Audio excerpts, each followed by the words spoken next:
Blue Protocols, soon to be Red Protocol, is up on the chopping block, partially due to the new version of the console wars and whether it's pay to win or not. And I don't care whether you're living under a bridge or want to fill your narcissistic needs. I'm here for the normal people like me and you who don't run around with dicks in their mouths in the form of zero playtime or too many sponsors. Now, I've been around these parks before. I've been fooled once or twice, tried out the manly stuff and the not so manly stuff, probably for longer than I'd like to admit, but as usual, people seem to be missing the bigger picture of what the real problem is. Now let's talk about what really matters in this game, and any game for that matter. That of course being the combat. And the simplest way to put it is that shit is time gated too. You see, at first the combat is very choppy / sluggish, if that makes sense.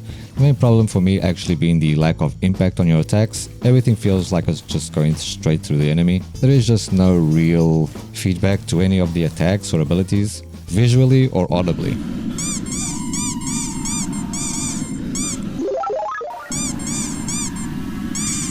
I feel like something as simple as middle enemies having a different sounds would go a long way, but it really just lacks that chunkiness overall. Now back to my previous point, let me just preface this by saying that the combat will always have this sluggish / choppy feel to it, but as you unlock more talents that change how your skills work or give you certain buffs, it does get a lot better. Now, I was initially playing the Stormblade class, and combined with what I just mentioned, this class felt really awkward. So you // then you //. Got that?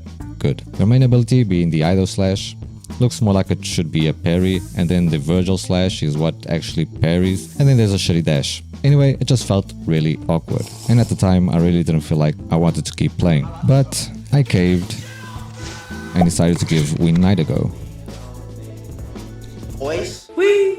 And despite still lacking all the impact and chunkiness from before, it had enough interactiveness to keep me on the line a bit longer. Enter the specializations. Now admittedly, this could be a lot better with more options or more drastic changes, and given that although there are a lot more nodes to unlock and it also probably won't change much, the little that it has changed so far has definitely improved the experience a lot more, and at least for this class, there is stuff like dodging attacks by using abilities to get yourself in the air. So yes, on the one side it's got that clunky feel, and as much as I don't like the you need to get used to it to be good, it's definitely better than the it's a mobile game argument. There's definitely a lot more polishing that is needed, so I don't think we need to review a game that's on mobile as if it's only on mobile, while the other side to a certain extent needs to realize that the MMO is doing a MMO thing with the combat, so the beginning is going to feel like shit regardless. I think one of the biggest complaints for the class system is not exactly showing the skills, and instead you can only just read a few of them, which sucks. Movement in general, I would argue, is the second most important thing, and when it comes to the exploration again, there is a improving as you level system that unlocks stuff like jumping, and once you hit the ground you can jump again to keep your momentum going, or multiple air jumps, climbing and running on walls, you can glide, you can super dash. So a lot of cool parkour movement which does feel really good and is fun to run around with. There is stuff however like your jump cutting your momentum at times, which really does suck, or trying to jump out of the water. I have no idea what they were thinking with this. Can we just remove this please entirely? Thank you. However, where I think they fumbled the most was removing this movement and not integrating it with the combat itself. Jumping in combat is literally the worst feeling. At least with the Win Knight, I could at least give it some utility, even if only in style points. Wall running or jumping off walls and objects, or multi-jumping and using skills in the air.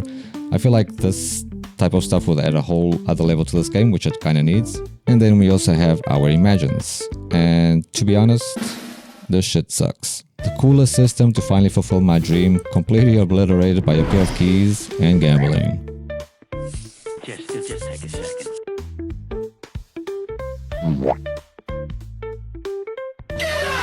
So you need keys to get a chest to get a chance at getting the will, and then craft the will, which requires items that you get in a chest that you open with a key. The problem? You only get 2 keys a day.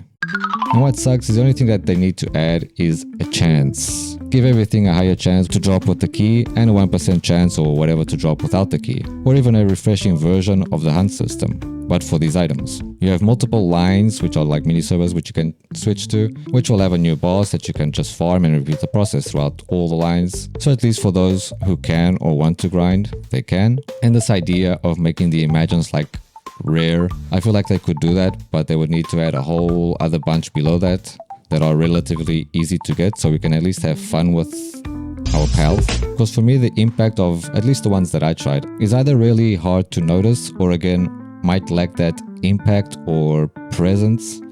There are of course some who like create a vortex and group up all the enemies. Sure, those will stand out for obvious reasons, but again, if they are all going to be a pain in the ass to grind and not all feel unique or impactful in their own way, then the whole system just falls apart. Especially when the gacha related ones have shit like revive or giving a huge cooldown reduction. But apart from a few, the majority are just come in, do an attack and buff one of your stats. So just like the combat system, or at least the changing class or multiple class having system, that allows to reroll your talents, but in order to reroll your class, you need another key, which is 200 premium currency, and it don't even allow you to choose which kind of book you want back, which I think they should. Together with this, the Imagine system, I really think this needs to be where they need to allow freedom and cut away from all this bullshit. Riding your mount also feels like you're working a 9 to 5. It's like the character movement devs will guard themselves, and then they hired the watchdog devs for whatever the hell this is. Another thing that grinds my gears with the combat is how the enemies are all A and no I. Just please explain to me what the hell they are doing.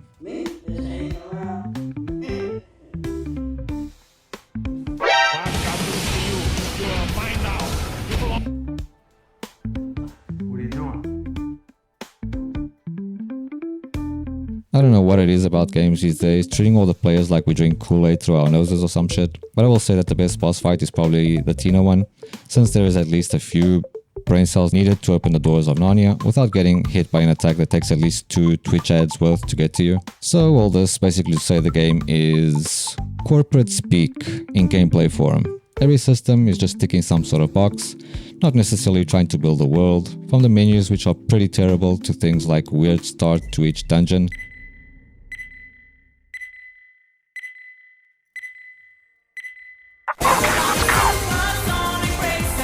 To dissolving out of the end screen. I mean, I could do that.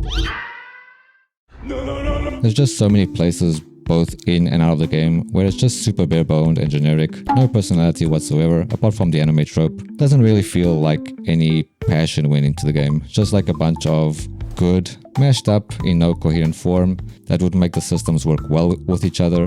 The potential is there, and I don't really mind the time-gated systems. It's good in a way that everyone is experiencing stuff at the same time. It's good for content creation. I just don't like how we can't at least farm and prepare for when the gates are open. Though somewhat less of an issue, at least for now, even your professions have a cap or a focus mode where it will grant the stuff you want, and a normal mode where you drop a different set of items. Again, just adding a lower chance on these would be good, unless you want to do the better thing and just remove focus. So literally just every MMO thing that there is to do, time gated somehow, and people will try and sell but you can do the dungeons as many times as you want. And to that I say, okay. In the end, I'd say the game is pay to win, be that in any way you want to look at it. People like fighting around semantics when they have nothing better to say. There doesn't need to be a winner for someone to feel like they're losing. There's obviously people getting ahead, flashier toys, and once there are less gates, newer players coming in spending are going to have it easier than the ones who don't. There is all the FOMO / limits on stuff, but in the end there is always a way to have fun regardless of your spending. If you're ass at the game, you're going to die, and there is at least a bit of skill expression to set you apart, and you can very well just spend your premium currency that they give you on cosmetics and then just farm or buy out the Imagines and you'll be fine. There is of course the scummy practices or no servers in certain regions, some people not even being able to play, which even if it doesn't affect you, we should still care. And just in general, the game released with an underwhelming amount of content, partially due to the fact that everything is time gated and they didn't do anything to compensate this, so there isn't really much to do. I would say it's definitely a game with a lot of potential, but right now it's basically a if you got nothing else to do out of 10. Thank you very much for watching and I'll see you in some other video. See ya.